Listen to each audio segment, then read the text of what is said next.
Welcome dear rockers, कैसे हैं आप सभी। तो आज हम लेकर आ चुके हैं चाइना की एक किडनैपिंग केस पे आधारित एक रियल लाइफ स्टोरी, जो कि 2014 में एक इमोशनल ड्रामा मूवी बनी जिसका नाम है डियरेस्ट। तो कहानी की शुरुआत में डियान नाम के एक आदमी को दिखाते हैं जो कि चाइना के एक बिजी शहर में एक ब्राउजिंग सेंटर चलाता है। साल है अपना 2009 दोस्तों। उसे एक कॉल आता है और उस तरफ से एक चुटकू तुतलाकर कहता है कि पापा। तो ये सुनकर डियान का जी भर आता है, क्योंकि यही है दोस्तों डियान का बेटा, नाम है केविन, और यही डियान की जान है, जान से भी ज्यादा बोले तो डियान की वाइफ जिसका नाम जिया है, वो फोन लेकर कहती है कि देखो मुझे बहुत काम है, जब तक वो खत्म नहीं हो जाता क्या तुम केविन का ख्याल रख सकोगे। तो डियान बड़ा खुश होता है कि हाँ हाँ उसको ले आओ, मैं देख लूंगा। दरअसल दोस्तों बात यह है कि इनका डिवोर्स हो चुका है और जिया ने दूसरी शादी कर ली है, लेकिन इनका बेटा केविन माँ के पास रहता है। हफ्ते में एक बार डियान उसको देख सकता है, ये मतलब कोर्ट से ऑर्डर आया है। तो जिया केविन को लेकर सीधे उसके ब्राउजिंग सेंटर पे आ जाती है। केविन को देखते ही डियान की खुशी का ठिकाना नहीं होता। आखिर अपना बच्चा जो है खूब लाड प्यार करता है उसको, लेकिन उसके माथे पर लगी चोट को देखकर वो जिया को बड़ा डांटता है कि कैसे लगी इसको चोट, बच्चे का ख्याल नहीं रख सकती हो क्या? इसीलिए मैं कह रहा था कि मुझे इसके पास रहने दो या मुझे पालने दो इसको, लेकिन तुमने मेरी मानी ही नहीं। तो जिया को गुस्सा आ जाता है और वो बहस करने लगती है। इसी तरह इनके बीच अक्सर अनबन होती रहती थी और आखिर में दोनों ने डिवोर्स ले लिया। खैर इनकी रिलेशनशिप जैसी भी हो, लेकिन दोनों केविन से बहुत ही ज्यादा प्यार करते हैं और बेटे की खातिर डियान ने दूसरी शादी नहीं की दोस्तों, और उसी बेटे की खातिर जिया ने दूसरा बच्चा नहीं किया। हालांकि उसका जो अभी करंट पति है वो अपना एक बच्चा चाहता है। खैर आगे देखते हैं क्या करते हैं। तो डियान कहता है कि अब हम बाप बेटे मजे करेंगे, तुम्हें जाना है जाओ। उसके जाने के बाद सच में दोस्तों खूब मस्ती करते हैं दोनों, खूब खेलते हैं, और तब आपस के दुकानदारों के बच्चे आ जाते हैं और केविन को देखकर वो बड़े खुश होते हैं क्योंकि अब सभी मिलकर खेलेंगे। तो इस बीच क्या होता है, ब्राउजिंग सेंटर में कुछ लड़के लड़ने लग जाते हैं। तो उनकी लड़ाई को रोकने के लिए डियान चला जाता है वहां पे कि भाई क्यों भगदड़ मचा रहे हो। इसी बीच केविन दूसरे बच्चों के साथ खेलने चला जाता है और इस वक्त डियान भी उस पर ज्यादा ध्यान नहीं दे पाता, क्योंकि वो दूसरे बच्चों के साथ अक्सर खेलने जाता ही था और हमेशा टाइम पे लौट आता था। तो केविन बच्चों के साथ पास ही के स्कूल में जाता है जहाँ बच्चे स्केटिंग कर रहे होते हैं। अब ये बच्चे उन्हें देखने में मस्त होते हैं। तभी जिया कार में वहां से जा रही होती है, उसको केविन देख लेता है और मामा करके चिल्लाते हुए पीछे पीछे चला जाता है कार के। लेकिन दिक्कत ये थी यार, जिया उसको नहीं देख पाती और ट्रैफिक की वजह से उसे केविन की आवाज भी सुनाई नहीं देती और वो चली जाती है, मतलब जहां वो जा रही थी। लेकिन केविन उसके पीछे पीछे काफी दूर भाग आ जाता है और अब बेचारा रास्ता भटक जाता है दोस्तों। और फिर हमें दिखाते हैं कि कोई उसको उठा के लेके जा रहा है। अगले सीन में डियान अपना काम वगैरह खत्म करके ब्राउजिंग सेंटर बंद करने और वहां का जो भी सिस्टम है उसको सही तरीके से सेट करने में लगा होता है। तो तभी उसको ख्याल आता है केविन अभी तक लौटा नहीं यार। वो आसपास ढूंढता है लेकिन फिर भी पता नहीं चलता। जिन बच्चों के साथ वो गया था उनसे भी पूछा जाता है, लेकिन वो बेचारे नहीं जानते कि केविन गया कहाँ। एक लड़के का पिता जो डियान का काफी अच्छा दोस्त है दोस्तों, वो पूछता है कि बात क्या है। तो डियान कहता है यार ये सारे बच्चे एक साथ खेलने गए थे, मुझे लगा केविन भी इन्हीं के साथ होगा, लेकिन पता नहीं कहाँ चला गया। और तब उसकी वाइफ कहती है कि आपकी वाइफ सामने से कार में गई थी, शायद वो केविन को ले गई होंगी। उनसे पूछा आपने क्या? अब डियान को गुस्सा आ जाता है और वो सीधे जिया के घर जाकर उसको डांटने लगता है कि मुझे बिना बताए तुम ऐसे कैसे ले जा सकती हो केविन को? केविन बेटा कहाँ हो तुम? इस तरह वो चिल्लाता है और जिया के घर में उसे हर जगह ढूंढने लग जाता है। तो जिया पहले चौंक जाती है कि इसको हो क्या गया है। वो डियान पर बरस पड़ती है कि यहाँ कहाँ ढूंढ रहे हो उसको? अरे मैं तो उसे तुम्हारे पास छोड़ गई थी ना, अब तुम बताओ मेरा बेटा कहाँ पे, कहाँ छोड़ दिया तुमने उसको? तो कहकर वो रोने भी लग जाती है क्योंकि माँ तो माँ है। और फिर दोनों को एहसास होता है कि बच्चा खो गया है। डियान एक पल के लिए तो फ्रीज हो जाता है दोस्तों। वो अपने दोस्त, रिश्तेदार, जान पहचान के सभी को कॉल करके पूछताछ करता है, लेकिन केविन उनमें से किसी के घर में नहीं गया था। रात बहुत ज्यादा हो जाती है। डियान पागलों की तरह पूरे शहर का चक्कर लगाता है। वो रेलवे स्टेशन में भी ढूंढता है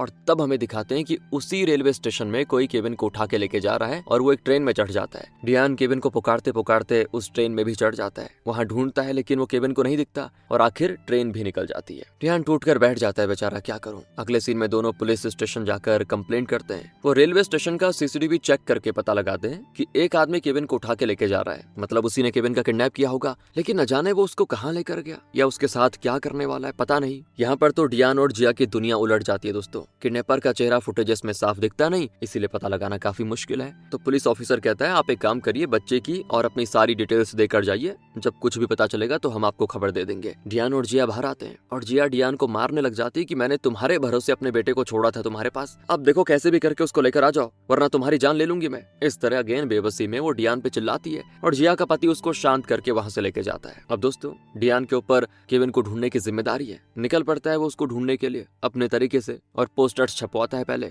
जो भी केविन को ढूंढ कर देगा उसको 1.5 लाख युआन देगा, जो कि बेचारे की अभी तक की लाइफ सेविंग्स थी। हर जगह उस पोस्टर को चिपकाता है। इंटरनेट पे भी वो इस बात को काफी शेयर करता है, और क्योंकि अमाउंट बहुत ही बड़ा है दोस्तों, तो कई फ्रॉड लोग स्कैम करते हैं। तब डियान को कॉल करके कहते हैं कि हमने आपके बेटे का पता लगा लिया है। डियान बेचारा वहां जाता है तो पता चलता है कि वो कोई और ही है, केविन नहीं। ऐसे लोग किसी न किसी बच्चे को डियान के हवाले करके पैसे हड़पना चाहते हैं दोस्तों। अब इस तरह की घटनाओं की वजह से डियान मायूस हो जाता है कि किस पे विश्वास करूं किस पे ना करूं। उसको अक्सर भ्रम होते हैं, जैसे कि केविन उसके सामने से भाग रहा है, ना वो ठीक से खाना खा पाता है और ना ही सो पाता है। बहुत ही परेशान है दोस्तों बेचारा। तभी उसके फोन पर एक फोटो और एक मैसेज आता है जिसमें केविन ने कोई दूसरा ड्रेस पहना होता है और बहुत ही जेन्युइन लगता है। तो डियान को थोड़ा तसल्ली होती है कि चलो बेटा मिल गया, लेकिन उसको डर है कि ये भी कहीं कोई स्कैम ना हो। फिर भी वो उस मैसेज वाले नंबर को कांटेक्ट करके उनसे मिलने जाता है। वो जिया को कॉल करके बता देता है, तो वो कहती है कि मत जाओ, मुझे लगता है ये भी कोई फोटोशॉप की भी फोटो होगी, जरूर ये भी स्कैम होगा। लेकिन डियान कहता नहीं नहीं, मैं चांस नहीं ले सकता, मैं जाकर देख आता हूँ। तो डियान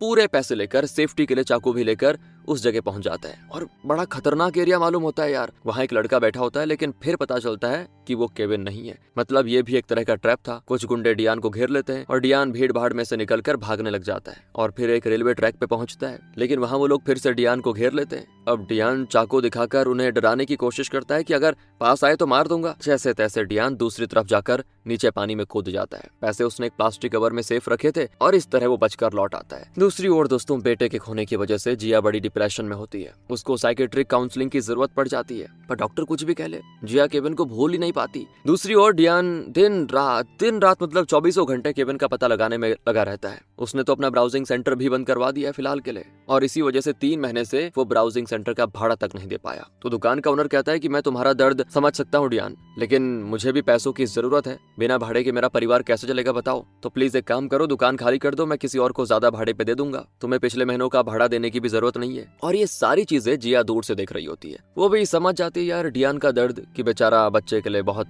अलग लेवल में चला गया है। पूछती क्या बात है? तो डियान कहता है दुकान का भाड़ा नहीं दिया मैंने, इसलिए मुझे दुकान खाली करनी पड़ेगी। अभी तक केविन का कुछ पता भी नहीं चला और मेरी समझ में नहीं आ रहा क्या करूं। अब यहाँ जिया रियलाइज करती है कि केविन को खोने का उसे जितना दुख है, उससे कई ज्यादा दुख डियान को भी है। तो वो डियान को एक टैबलेट देती है और कहती है इसको ले लो, नींद बढ़िया आ जाएगी। मैंने भी ट्राई किया लेकिन मुझे नींद नहीं आती, तुम देख लो। डियान कहता है कि मैं पहले से इसे ट्राई कर चुका हूँ, कोई फायदा नहीं हुआ। जब मन में शांति नहीं होगी तो नींद कैसे आएगी बताओ? दोनों एक दूसरे का दर्द समझ जाते हैं दोस्तों। जिया जाने लगती है तो डियान कहता है कि हम दोनों को एक जगह जाना होगा, हमें मदद मिलेगी। तो अगले सीन में दोनों एक काउंसलिंग सेंटर में जाते हैं, जहाँ कुछ पेरेंट्स आए होते हैं जिनके बच्चे इसी तरह किडनैप हुए थे। वो अपने अपने बच्चों के साथ बिताए हुए हैप्पी मोमेंट्स को शेयर करते हैं। उनके किडनैप होने के बाद वो किन मुश्किलों से गुजरे वो बातें भी शेयर करते हैं, और इस तरह आपस में अपनी फीलिंग्स शेयर करके उनका जी हल्का हो जाता है। मतलब एक तरफ से वो ये सारी चीजें अपने मन से बाहर निकाल के खुश रहने की कोशिश करते हैं। किडनैपिंग के बारे में अवेयरनेस क्रिएट करना भी इस काउंसलिंग का मकसद है दोस्तों। तो जिया ने इतने दिन से जो दुख दिल में दबा के रखा हुआ था, वो सब कुछ वो इस ग्रुप में शेयर करती है। कहती है उस दिन जब मैं कार में जा रही थी तो मुझे अजीब फील हुआ,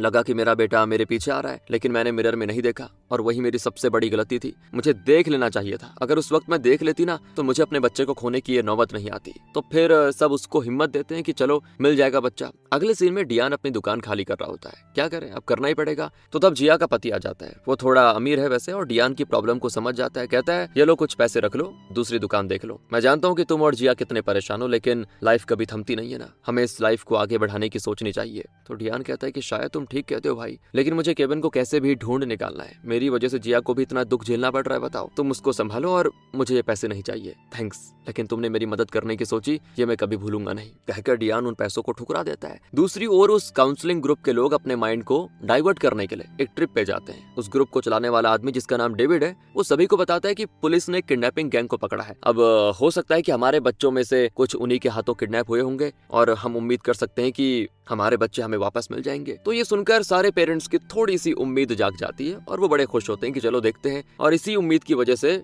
वो उस ट्रिप को बहुत ही एंजॉय करते हैं। डेविड की बेटी किडनैप हुई थी दोस्तों, और उसके बाद डेविड की लाइफ में क्या क्या हुआ ये बातें वो दूसरों के साथ शेयर करता है, और उसे विश्वास है कि वो गैंग पकड़ा जाएगा जिसने उसकी बेटी को किडनैप किया। इस तरह सभी थोड़ा उम्मीद जगा लेते अपने दिमाग में। अगले दिन सभी ट्रिप से लौटकर सीधे पुलिस स्टेशन जाते हैं, जहाँ उस किडनैपिंग गैंग से पूछताछ चल रही होती है। अब उस गैंग में है 3 लोग, 2 औरतें, 1 आदमी। ये लोग अपने बच्चों की फोटोज दिखाते हैं, लेकिन उनमें से किसी भी बच्चे को इस गैंग ने किडनैप नहीं किया था दोस्तों। फिर डियान केविन की फोटो दिखाता है तो एक औरत कहती है कि हमने मैंने इसे किडनैप नहीं किया, लेकिन मुझे बच्चा कहीं दिखा दिखा सा लग रहा है, शायद इंटरनेट या पोस्टर्स में देखा होगा। तो वो पूछती है वैसे आपका बच्चा कब खोया था? डियान तारीख बताता है। अब वो कहती कि शायद आप न्यूज नहीं देखते, उस दिन एक आदमी ने एक बच्चे को किडनैप किया था और उसे बोरी में बांध के रखा और फिर उसे मार डाला। तो जिया तो घबरा जाती है, लेकिन डियान कहता है कि अगर वो हमारा बेटा होता तो अभी तक हमें पता चल जाता। वैसे वो किडनैपर कौन है और कहाँ है? तो वो औरत कहती है वो सब मैं नहीं जानती, किसी ने न्यूज देखकर मुझे बताया था, वही मैं कह रही हूँ। लेकिन डियान को पूरा विश्वास है कि केविन जिंदा है जहाँ भी होगा। अब यहाँ पर ये लोग जो उम्मीद लेकर आए थे वो तो कुछ दिखी नहीं, क्योंकि इनमें से किसी के भी बच्चे को इस गैंग ने किडनैप नहीं किया था। सभी बहुत दुखी होकर लौट रहे होते हैं और तब आगे जाती हुई एक ट्रक में एक बोरी दिखती है जो हिल रही है। अब डियान को लगता है कि जरूर ये कोई गैंग होगी जो किसी बच्चे को किडनैप करके बोरी में डाल के लेके जा रही है। वो दूसरों को भी बताता है और फिर वो सभी उस ट्रक को चेस करने लगते हैं। ट्रक का ड्राइवर भी देख लेता है कि ये लोग चेस कर रहे हैं, तो वो गाड़ी को और तेज करता है और आखिर में उसका बैलेंस खो जाता है और गाड़ी का हो जाता है एक्सीडेंट। तो ड्राइवर तो झट से उतरकर पीछे से उस बोरी को लेकर भागने लगता है और ये लोग भी दोस्तों बस से उतरकर उसका लगातार पीछा करके आखिरकार उसे पकड़ लेते हैं। और जब वो बोरी खोलते हैं तो पता चलता है कि वो बच्चा नहीं, जंगली बंदर है जिसको वो इलीगली स्मगल करके लेके जा रहा था। अब अगर ये किडनैपर होता तो शायद डियान, जिया और दूसरे पेरेंट्स को अपने बच्चों के बारे में कोई लीड मिल सकती थी। सभी निराश हो जाते हैं। अब दोस्तों सीधे 2 साल के बाद का सीन दिखाते हैं। डियान ने ब्राउजिंग सेंटर छोड़ दिया है और अब वो एक ठेले में छोटी सी दुकान चलाता है और आज तक वो अपने बेटे को ढूंढ रहा है। बताओ, उसकी दुकान में केविन के पोस्टर्स छपे होते हैं। तो डियान को कोई एक फोटो मैसेज करता है जिसमें एक लड़का दिखता है, थोड़ा बड़ा है। इन 2 सालों में केविन बड़ा हो गया होगा और शायद ये उसी की फोटो होगी। तो पहले तो डियान डरता है कि यार ये भी कोई स्कैम ना हो कहीं, लेकिन फिर वो भी ट्राई करना चाहता है। आखिर बच्चे के लिए तड़प जो रहा था। तो अगले सीन में वो आदमी जिसने फोटो भेजी वो डियान, जिया और डेविड को एक जगह बुलाता है मिलने के लिए। वो आदमी बताता है कि मैंने इस लड़के को एक दूर दराज के गांव में देखा था, मुझे लगा ये आपका बेटा होगा, इसीलिए मैंने इसकी फोटो क्लिक की थी। इन 3 सालों में आपने जो मिसिंग पोस्टर्स लगाए, इंटरनेट के जरिए आपने अपने बेटे को ढूंढने की जो कोशिशें की, जो दुख सहे, वो सब मैं जानता हूँ। तो डियान कहता है कि आप सच में बहुत ही भले इंसान है, हमें कई बार स्कैम का शिकार होना पड़ा, एक बार तो मैं जान बचा के भाग आया। अगर आपकी इन्फो सच निकली और वही मेरा बेटा होगा तो मैं आपको पूरे 1.5 लाख दे दूंगा, जैसा मैंने पोस्टर में बताया था। पर वो भला आदमी कहता है मुझे पैसे नहीं चाहिए, अपने इकलौते बच्चे को खोकर पेरेंट्स की क्या हालत होती है ये मैं बखूबी समझ सकता हूँ। आपको आपका बेटा मिल जाएगा, यही मेरे लिए बहुत है और मुझे उम्मीद है कि आपका बेटा वही होगा जो मैं बता रहा हूँ। कहकर वो इंसान चला जाता है। अब अगले सीन में डियान, जिया और डेविड उस गांव में पहुंच जाते हैं जो कि शहर से बहुत ही दूर है। पहले तो वो उस घर के पास जाते हैं जिसका उस आदमी ने जिक्र किया था। तो बाहर एक लड़का बतखों को खाना दे रहा होता है। डेविड डियान से पूछता है क्या ये तुम्हारा बेटा है, ध्यान से देखो। डियान ठीक से बता नहीं पाता क्योंकि 3 सालों में बच्चे बड़े हो जाते हैं यार और अक्सर पहचान में नहीं आते। दूसरी ओर उस लड़के की माँ घर के अंदर काम कर रही होती है। डेविड कहता है कि तुम दोनों करीब जाकर देखो, क्या पता कुछ पता चल जाए, और अगर लोगों ने देख लिया कि अजनबी गांव में आकर किसी पे नजर रख रहे हैं तो मुसीबत हो जाएगी, इसलिए संभल के, मैं पुलिस को कॉल करता हूँ, तुम लोग जाओ तब तक। तो डियान और जिया जरा आगे जाकर केविन को नाम से पुकारते हैं। वो लड़का मुड़कर भी देखता है लेकिन वो इन्हें पहचान नहीं पाता और शायद उसको याद भी नहीं कि वो उसके पेरेंट्स हैं। ये लोग उसके पास जाकर देखते हैं तो उसके माथे पर घाव का निशान होता है जो कि 3 साल पहले की चोट का घाव है और तब जाकर इन्हें पूरा यकीन हो जाता है कि ये इनका बेटा केविन ही है। तभी उसकी माँ जो 3 साल से उसे पाल रही है वो बाहर आ जाती है और पूछती है आप बताइए आप कौन है और मेरे बेटे के साथ क्या कर रहे हैं। तो डियान तो केविन को उठाकर भागने लग जाता है। हाँ दोस्तों, और वो जो 3 साल से उसको पाल रही है वो माँ इनका पीछा करती है और गांव वालों को आवाज लगाती है कि देखो देखो मेरे बच्चे को कोई उठा के लेके जा रहा है, मदद करो। वो केविन को किसी और नाम से बुलाती है। इतने में उसकी चीखें सुनकर गांव वाले भी इनके पीछे पड़ जाते हैं और केविन तो रोने लगता है कि मुझे छोड़ो, मुझे माँ के पास जाना है, कहकर वो उस औरत को माँ माँ करके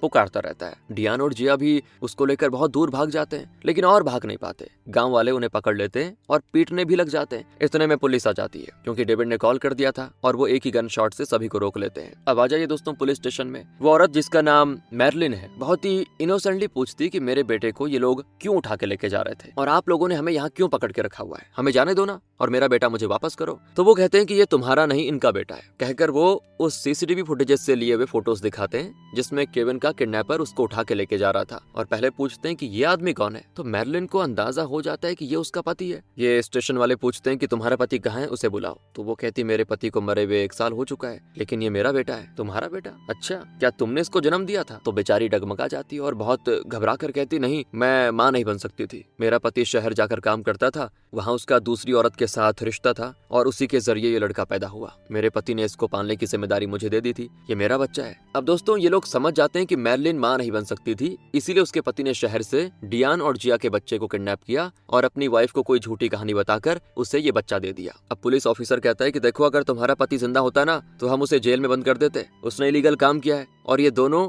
इस लड़के के पेरेंट्स हैं, तुम नहीं। पिछले 3 सालों से अपने बच्चे के लिए दोनों कितना तड़प रहे हैं, तुम्हें पता है? कितने दुख झेले इन्होंने, तुम सोच भी नहीं सकती। इनके बारे में जरा सोचो। लीगली केविन पर इनका पूरा हक है। लेकिन दोस्तों अब दिक्कत यह है कि इन 3 सालों में मैरलिन ने केविन को अपना बेटा मान लिया था और उसे बहुत ही लाड प्यार से वो पाल रही थी। दूसरी ओर केविन भी अपने पेरेंट्स को भूल चुका था और बहुत रोता है कि मुझे जाने दो, मुझे मेरी माँ के साथ रहना है, घर में मेरी बहन अकेली है, प्लीज जाने दो मुझे। अब ये सुनकर पुलिस वाले चौंक जाते हैं कि ये बहन कहाँ से आ गई। मैरलिन तो माँ बन ही नहीं सकती थी। फिर वो उस बच्ची को भी लेके आते हैं और मैरलिन से पूछते हैं कि इसे कहाँ से किडनैप करके लेके आ गया था तुम्हारा पति, बताओ, वरना इसको भी किसी ऑर्फनेज में भेज देंगे हम। तो वो डर डर कर बता देती कि मेरा पति जहाँ काम करता था वहाँ कोई इस बच्ची को छोड़ के चला गया था। उस वक्त ये सिर्फ 2 महीने की बच्ची थी, इसे मेरे पति ने किडनैप नहीं किया, प्लीज इसे मुझसे मत छीनिए। बेटे को तो इन लोगों ने छीन लिया, कम से कम ये बच्ची तो मुझे मिल जाए। ये सोचकर मैरलिन उस बच्ची को उठाकर भागने लगती है, लेकिन पुलिस वाले पकड़ लेते हैं। दूसरी ओर जिया केविन को न जाने क्या क्या कहकर याद दिलाने की कोशिश करती कि बेटा मैं ही तुम्हारी माँ हूँ, लेकिन नहीं यार, वो तो मैरलिन को ही अपनी माँ मानता है और रोता है कि नहीं आप नहीं हो मेरी माँ, मुझे मेरी माँ के पास जाना है। अब जिया से बर्दाश्त नहीं होता। खैर अब एक ही चीज है, डीएनए टेस्ट होगा और कंफर्मेशन के बाद ही ये बच्चा डिया और जिया के हवाले किया जाएगा। तो उसे छोड़कर डियान और जिया बाहर आते हैं। डियान बहुत रोता है क्योंकि इतने साल ये लोग उसे ढूंढते रहे और आज वो मिला भी है तो किसी और को अपनी माँ कह रहा है, इन्हें तो वो पहचानता भी नहीं है। अब इसके 6 महीने के बाद दिखाते हैं दोस्तों, क्योंकि मैरलिन 2 बच्चों को पाल रही थी जो उसके नहीं थे और न ही उसने उन बच्चों को लीगली गोद लिया था, इसलिए उस पे केस होता है और 6 महीने की जेल की सजा मिलती है। 6 महीने के बाद वो जेल से छूटती है। केविन और डियान का डीएनए मैच हो गया था, इसीलिए उसको डियान के हवाले कर दिया जाता है। लेकिन मैरलिन जो केविन और उस लड़की को अपने बच्चे समझ के पाल रही थी, उन्हें एक माँ का प्यार दे रही थी, वो कैसे भी उनको वापस पाना चाहती है। अब वो गांव में रहती थी और उसे पढ़ना लिखना भी नहीं आता, फिर भी अपने बच्चों को वापस पाने के लिए गांव छोड़कर शहर आ जाती है। हालांकि वो शहर के बारे में कुछ जानती भी नहीं है। जैसे तैसे पूछताछ करके वो उस ऑर्फनेज में पहुंच जाती है जहां उसकी बेटी को रखा गया है। लेकिन वहां का इंचार्ज बताता है कि ये तो किडनैपिंग का केस है, हो सकता है कि तुम्हारा पति इसे भी कहीं से उठा लेकर आ गया हो और उस बच्ची के पेरेंट्स कहीं उसके लिए तड़प रहे हो सकता है ना। अब जब तक उन्हें पता नहीं चलता तब तक ये बच्ची ऑर्फनेज में ही रहेगी, इसलिए मैं तुम्हें उससे मिलने नहीं दे सकता। अगर वो तुम्हें देखेगी तो रोएगी, तुम्हारे साथ जाने की जिद करेगी। मैरलिन बहुत विनती करती है कि कम से कम दूर से तो उसको देखने दीजिए, लेकिन वो नहीं मानता। तो मैरलिन एक क्रेयॉन्स निकाल कर देती है और कहती है कम से कम इसे तो उसको दे दीजिए। घर पर वो बहुत ही रोती थी कि मुझे ये खरीद कर दो, लेकिन मैं उसको दिला नहीं पाई, पर अब तो वो स्कूल भी जाने लगी होगी, प्लीज ये उसको दे दीजिए। तो वो कहता है ठीक है मैं दे दूंगा, आप जाइए प्लीज। तो मैरलिन भी बाहर चली जाती है, लेकिन उस जगह से जाने से पहले वो अपनी बेटी को एक नजर देखने की सोचती है, इसीलिए बिल्डिंग के पीछे से एक पाइप से ऊपर चढ़कर वो अपनी बेटी को देखती है और जब वो उसको पुकारती है ना तो वो बच्ची रोती भी भागी चली आती है। ठीक से बोल भी नहीं पाती वो चुटकी, लेकिन माँ को देखकर बहुत रोती है। और तब कोई कमरे में आता है दोस्तों, तो मैरलिन झुक जाती है, फिर पाइप से नीचे उतरकर बहुत ही इमोशनल होकर रोती है। केविन तो हाथ से जा चुका, कम से कम बेटी की कस्टडी तो मिल जाए मुझे। इसी उम्मीद के साथ वो एक बड़े लॉ फर्म में जाती है। उसे किसी ने इस लॉ फर्म के किसी लॉयर का नाम बताया था, तो मैरलिन रिसेप्शन में कहती कि मुझे उस लॉयर से मिलना है। वो कहती थोड़ी देर वेट कीजिए। कुछ ही देर में उस लॉयर का जूनियर आता है जिसका नाम है जॉन। तो वो बताता है कि आपको जिनसे मिलना है वो तो छुट्टी पर है, मैं उनका जूनियर हूँ, मुझे आप बता दीजिए, डिटेल्स दे दीजिए, मैं देखता हूँ आगे। तो लंच टाइम में वो मैरलिन से डिटेल्स ले लेता है। मैरलिन कहती है कि ऑर्फनेज की एक लड़की को मैं गोद लेना चाहती हूँ। तो वो कहता है कि लीगली एक बच्ची को गोद लेने के लिए उसके पेरेंट्स की इजाजत चाहिए, या फिर हमें ये प्रूव करना पड़ेगा कि उस बच्ची के पेरेंट्स नहीं है, मर चुके हैं, या फिर वो उस बच्चे को पालना नहीं चाहते। तो मैरलिन पूरा सच बता देती है कि मेरा पति एक लड़के को किडनैप करके लाया था, लेकिन उसे उसके पेरेंट्स वापस लेके जा चुके हैं। लेकिन उस बच्ची को कोई कंस्ट्रक्शन साइट पे छोड़कर चला गया था जहां मेरा पति काम करता था। उस बच्ची को मेरा पति घर लेकर आ गया और तभी से मैं उसे पाल रही हूँ। वो मेरी बेटी है, लेकिन उसे सरकार ने ऑर्फनेज में रखा हुआ है। जॉन कहता है तुम्हारी बातों से काम नहीं होगा, हमें किसी विटनेस की जरूरत पड़ेगी जो बता सके कि जो आप कह रही हैं वो सच है। वैसे केस मैं खुद लड़ सकता हूँ, अगर आप मेरी सीनियर लॉयर को हायर करेंगी तो ज्यादा पैसे लगेंगे, मैं सिर्फ 10,000 में आपका काम कर दूंगा। लेकिन दोस्तों उसके पास उतने पैसे भी नहीं है ना। वो एक पैकेट खजूर देकर कहती कि मेरे पास यही है, और जॉन गुस्सा हो जाता है कि तुमने मुझे समझ के क्या रखा हुआ है भिखारी, खजूर के बदले कोई केस लड़ता है क्या। तो मैरलिन कहती कि मेरे पास सिर्फ 2,000 युआन है, बहुत ही गरीब हूँ मैं, गाँव से आई हूँ, यहाँ रहने तक के लिए मेरे पास पैसे नहीं है, प्लीज मेरी मदद करो ना। अब जॉन को उस पर थोड़ा सा तरस आ जाता है दोस्तों, और वो उसका केस लेने के लिए मान जाता है। तो बताता है कि देखो पहले हमें एक ऐसा विटनेस चाहिए जिसने तुम्हारे पति को उस 2 महीने की अनाथ बच्ची को कंस्ट्रक्शन साइट से उठाते देखा था। फिर अगले सीन में मैरलिन अपने पति के कुछ साथियों से मिलती है, तो वहाँ पर एक आदमी जो मैरलिन के पति का दोस्त था वो बताता है कि हाँ हमने एक बच्ची को देखा था, न जाने उसे कौन छोड़ के चला गया। तुम्हारे पति ने कहा कि इस बच्ची को पुलिस में देने के बजाय मैं पाल लूं, तो तभी वो बच्ची को लेकर घर चला गया। तो मैरलिन उनसे रिक्वेस्ट करती है कि प्लीज अगर ये बात तुम्हें कोर्ट में आकर कहनी पड़े तो कहोगे क्या, मेरी बच्ची मुझे वापस मिल जाएगी? तो वो कहता है कि हाँ जरूर कहूंगा। दूसरी ओर जिया केविन को स्कूल से पिकअप करके डियान के घर लाती है। वो इनकी एक नहीं सुनता। अब जिया कहती है कि गाँव में रहकर इसकी आदत बिल्कुल बदल गई है और हमेशा चिढ़कर बात करता रहता है। कहता है कि मुझे वापस अपनी माँ और बहन के पास ले जाओ। तो डियान कहता है कि बच्चा है, कुछ दिन में ठीक हो जाएगा। वैसे एक बात बताऊं दोस्तों, डियान केविन का बड़ा ख्याल रखता है, लेकिन वो हमेशा सिर्फ अपनी माँ और बहन से मिलने की रट लगाए रहता है कि मुझे बस उनसे मिलना है, उनसे मिलना है। अब अगले दिन दोस्तों उसे उस ऑर्फनेज में ले जाया जाता है जहाँ उसकी बहन है। दोनों बच्चे एक दूसरे को देखकर बहुत ही खुश होते हैं। चुटकी पूछती कि भैया माँ कहाँ है, मुझे माँ के पास जाना है। पर केविन उसे बड़े प्यार से समझाता है कि अब हम घर नहीं जा सकते चुटकी, अब यही तुम्हारा घर है, मुझे भी किसी और के घर में रखा जा रहा है, पता नहीं हम माँ से फिर कभी मिल पाएंगे या नहीं। तो चुटकी तुतलाकर कहती है कि एक दिन मैंने माँ को देखा था मैंने माँ को। तो केविन कहता है कि तुमने किसी और को देखा होगा, माँ यहाँ कैसे आ सकती है। फिर वो चुटकी को चॉकलेट देकर उसे शांत करता है। चुटकी से मिलने के बाद केविन थोड़ा खुश जरूर होता है दोस्तों, और उसका गुस्सा भी जरा कम हो जाता है। वापस जाते हुए जिया पूछती है अगर चुटकी भी तुम्हारे साथ हमारे घर पे रहेगी तो तुम्हें अच्छा लगेगा क्या? और केविन जो इतने दिन से जिया से गुस्सा था वो अब खुश हो जाता है और जिया के हाथ कस के पकड़ कर कहता है कि हाँ चुटकी आएगी और मेरे साथ रहेगी तो बड़ा मजा आएगा। तो जिया फैसला कर लेती कि वो चुटकी को गोद ले लेगी। दूसरी ओर मैरलिन उस विटनेस को जॉन के पास लेके आ जाती है। उसने पहले मैरलिन से तो कहा था कि वो गवाही देने को तैयार है, लेकिन अब वो एकदम से पलट जाता है और कहता है कि मैंने तो ऐसा कुछ भी नहीं देखा। मैरलिन बौखला जाती है कि उस दिन तो तुमने कहा था कि देखा था। वो कहता है अरे मैंने कब कहा था, मैंने कुछ देखा ही नहीं। और इस पर दोस्तों जॉन को मैरलिन पे बड़ा गुस्सा आता है कि तुम झूठ क्यों कह रही हो और ये पता नहीं कौन लेकर आ गई यहाँ पे। उसके जाने के बाद मैरलिन उस आदमी से कहती है कि तुमने ऐसा क्यों कहा। तो वो कहता है कि देखो मैं खुद रोजगार के लिए अपना गांव छोड़कर यहाँ के काम कर रहा हूँ, ये मुझे कोर्ट कचहरी के चक्कर में नहीं पड़ना। मैरलिन बहुत विनती करती लेकिन फिर भी दोस्तों वो गवाही देने के लिए नहीं मानता। अब मैरलिन उसको एक लॉज का एड्रेस देती है और कहती है कि काम के बाद प्लीज आकर एक बार मुझसे मिल लो। इसके लिए मान जाता है वो और काम के बाद मैरलिन से मिलने उस लॉज में जाता है। तो मैरलिन कहती है कि तुम्हें जितने पैसे चाहिए उतने मैं देने को तैयार हूँ, प्लीज मेरी मदद करो। ये कोर्ट में बस इतना सा कह दो कि तुमने देखा था मेरे पति को बच्ची को गोद लेते हुए, उसे कंस्ट्रक्शन साइट से उठाते हुए। तुम्हें सिर्फ ये कहना है कि मेरे पति ने किडनैप नहीं किया। गाँव में मेरी एक छोटी सी जमीन है, वो भी मैं तुम्हारे नाम करने को तैयार हूँ, प्लीज मेरी मदद करो। पर वो कहता है कि मैं जानता हूँ कि तुम भी उतनी ही गरीब हो जितना कि मैं, इसलिए मुझे पैसे या जमीन नहीं चाहिए। तो मैरलिन पूछती फिर क्या चाहिए तुम्हें जिसके बदले में तुम गवाही देने को तैयार हो जाओ। तो वो गवाही के बदले दोस्तों मैरलिन का फायदा उठाना चाहता है। मजबूरी में मैरलिन उसके लिए भी मान जाती है और अगले सीन में वो जल्दी जल्दी अपना ड्रेस ठीक करके वहां से निकल जाता है। अगले दिन वो कोर्ट में गवाही दे देता है और मैरलिन कोर्ट ऑर्डर लेकर चुटकी को लेने के लिए ऑर्फनेज जाती है, लेकिन वहाँ इंचार्ज बताता है कि केविन के पेरेंट्स चुटकी को गोद लेना चाहते हैं। तो मैरलिन को बड़ा गुस्सा आता है कि वो मेरी बेटी है, मैं कोर्ट से ऑर्डर लेकर आ चुकी हूँ, उसे आप किसी और को कैसे गोद दे सकते हो। तो वो कहता है कि जिया और उसका पति अमीर है, उनके पास चुटकी खुश रहेगी, उसे अच्छी परवरिश मिलेगी, अच्छी लाइफ मिलेगी, अच्छी शिक्षा मिलेगी। तुम्हारे साथ वो गरीबी में जिएगी और तुम उसे स्कूल भी नहीं भेज पाओगी, इसलिए मेरी बात मानो, चुटकी को उनके साथ जाने दो। मैरलिन टूटकर रोती है और गुस्से में चिल्लाती कि मैं तो तुम पर भी केस कर दूंगी। और वो कहता है कि तुम्हें जो करना है कर लो, मैं तो चुटकी को तुम्हारे साथ नहीं भेजूंगा। और जॉन भी कहता है कि इसके आगे मैं भी कुछ नहीं कर सकता, तुम एक काम करो, गाँव लौट जाओ। इस तरह दोस्तों सभी ने मैरलिन का साथ छोड़ दिया होता है। उसकी आंखों के सामने बिल्कुल अंधेरा छा जाता है और एकदम टूटकर वो बस में लौट रही होती है। रास्ते में वो केविन को देख लेती है। दरअसल डियान और उस काउंसलिंग ग्रुप के दूसरे पेरेंट्स किडनैपिंग के बारे में एक अवेयरनेस प्रोग्राम कर रहे होते हैं। केविन को देखते मैरलिन एक सेकंड भी नहीं सोचती और तुरंत बस रुकवाकर नीचे उतरती है और भागकर उसको गले लगा लेती है।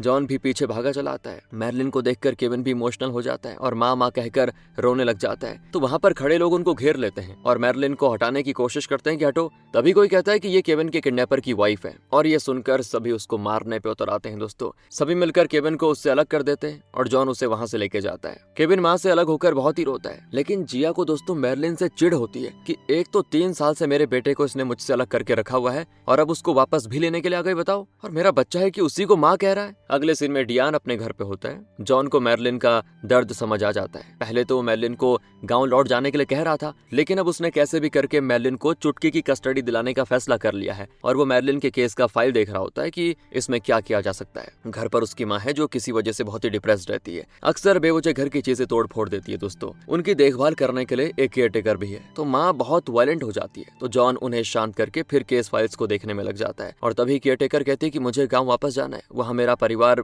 कुछ दिक्कत फेस कर रहा है, इसलिए मैं काम छोड़ना चाहती हूँ। तो जॉन कहता है कि अरे आप अचानक चले जाएंगे तो माँ को कौन देखेगा, जब तक मुझे दूसरी केयरटेकर नहीं मिल जाती कहती कम से कम तब तक तो आप संभाल लीजिए, तो वो मान जाती है। फिर जॉन को पुलिस स्टेशन से कॉल आता है और लगता है मैरलिन को पुलिस ने पकड़ रखा है। दोस्तों, जॉन तुरंत जाता है तो पता चलता है कि मैरलिन के पास यहाँ का रेजिडेंट आइडेंटिटी कार्ड नहीं है, इसलिए उसे पुलिस ने पकड़ के रखा हुआ है। तो जॉन उनको डिटेल्स बताता है कि मैरलिन यहाँ किसी काम से आई है और फिर वो मैरलिन को छोड़ देते हैं। अब वो मैरलिन को समझाता है कि अगली बार कोई पूछे तो कह देना तुम टूरिस्ट हो, तो पुलिस तुम्हें नहीं पकड़ेगी। वो मैरलिन को उसके पैसे लौटा देता है और कहता है कि ये मेरा पहला केस है और इसकी मैं फीस नहीं लूंगा, फिक्र मत कीजिए, मैं ये केस जीतूंगा और आपको चुटकी की कस्टडी जरूर दिलवाऊंगा। सुनकर मैरलिन की आंखों में खुशी के आंसू आ जाते हैं। दूसरी ओर जिया अपने पति से कहती है कि मैं उस छोटी बच्ची को गोद लेने जा रही हूँ, उसके साथ केविन बहुत ही खुश रहेगा। तो पति कहता है कि हमें अपना भी तो एक बच्चा चाहिए, क्यों ना हम उसके लिए ट्राई करें। लेकिन जिया कहती नहीं, मुझे उस बच्ची को गोद लेना है। पति कहता है अगर यही तुम्हारी मर्जी है तो ठीक है, गोद ले लो उस बच्ची को, लेकिन फिर हम साथ नहीं रह सकते, हमें डिवोर्स करना होगा। तुम डियान के साथ केविन और उस बच्ची को पाल लेना। तो जिया कहती ठीक है,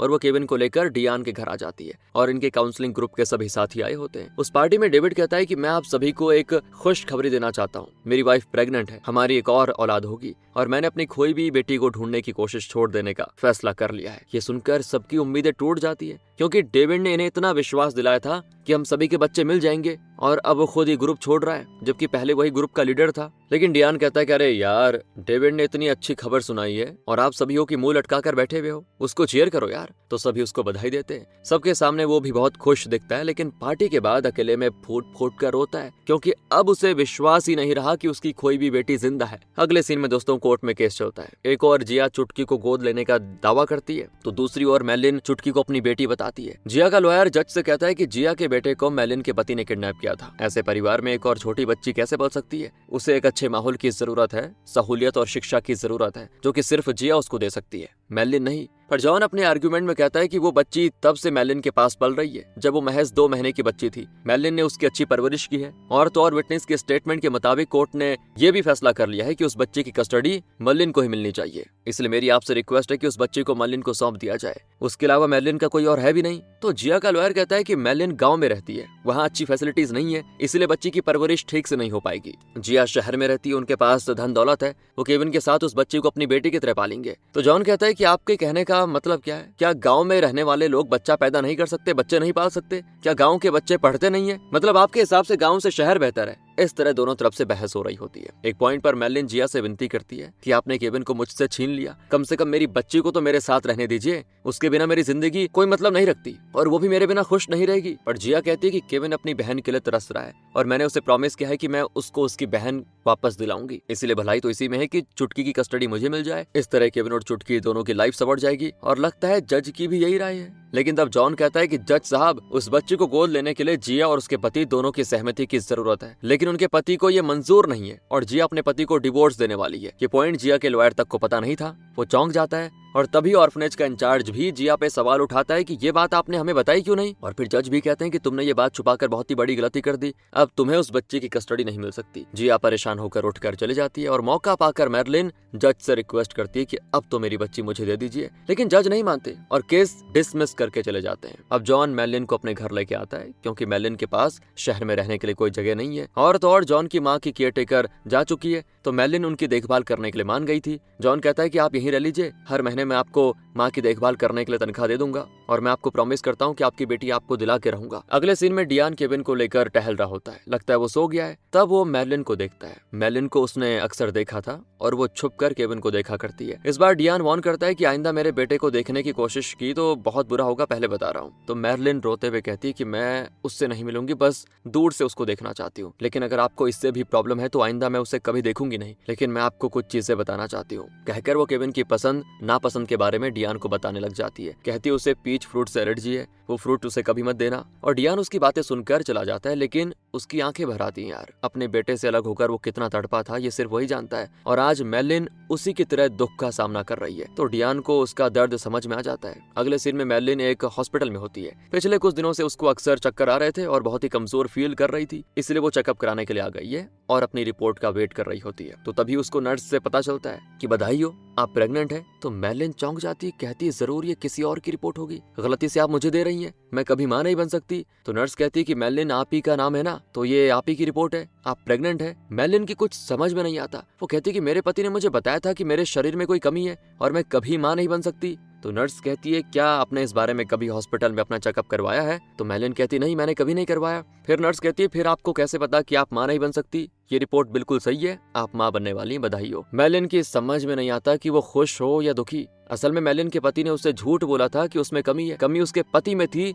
जिसकी वजह से वो कभी बाप नहीं बन सकता था। और क्योंकि मैलिन गांव से कभी बाहर गई नहीं थी और न ही कभी पढ़ी लिखी थी, तो उसने किसी भी हॉस्पिटल में खुद का चेकअप नहीं करवाया था। इसीलिए उसने अपने पति की बातों को सच मान लिया और शायद इसीलिए उसके पति ने केविन को किडनैप किया और मैलिन से झूठ बोला कि शहर में मेरा अफेयर हो गया और ये लड़का उस अफेयर से पैदा हुआ था, इसीलिए ये तुम्हारा भी बेटा हुआ। और बेचारी मैलिन उसे सच मानकर केविन को पालने लगी। लेकिन फिलहाल मैलिन प्रेग्नेंट है। इसकी वजह मैलिन के पति का वो दोस्त जिसने कोर्ट में गवाही देने के बदले मैलिन के साथ इंटीमेट होने की मांग की थी। मैलिन अब रोने लग जाती क्योंकि एक माँ बनने के लिए वो इतने सालों से तरस रही थी और अब उसकी वो ख्वाहिश पूरी होने जा रही है। कुछ महीने के बाद दिखाते हैं कि अब केविन स्कूल में है और अपने परिवार के बारे में बता रहा होता है कि मेरे परिवार में मेरे पेरेंट्स और मेरी एक छोटी बहन है। डियान और जिया ये सब सुन रहे होते हैं। इन दोनों ने फिर से शादी तो नहीं की, लेकिन दोनों बहुत ही खुश हैं कि आखिर उनका बेटा उनका प्यार को समझ रहा है। दूसरी ओर मैलिन को दिखाते हैं उसका अपना बच्चा होने वाला है, लेकिन फिर भी वो चुटकी को छोड़ना नहीं चाहती। उसका केस डिसमिस हो गया था, लेकिन वो ऊंचे कोर्ट में इस केस को फिर दर्ज करवाती है और कोर्ट से उसको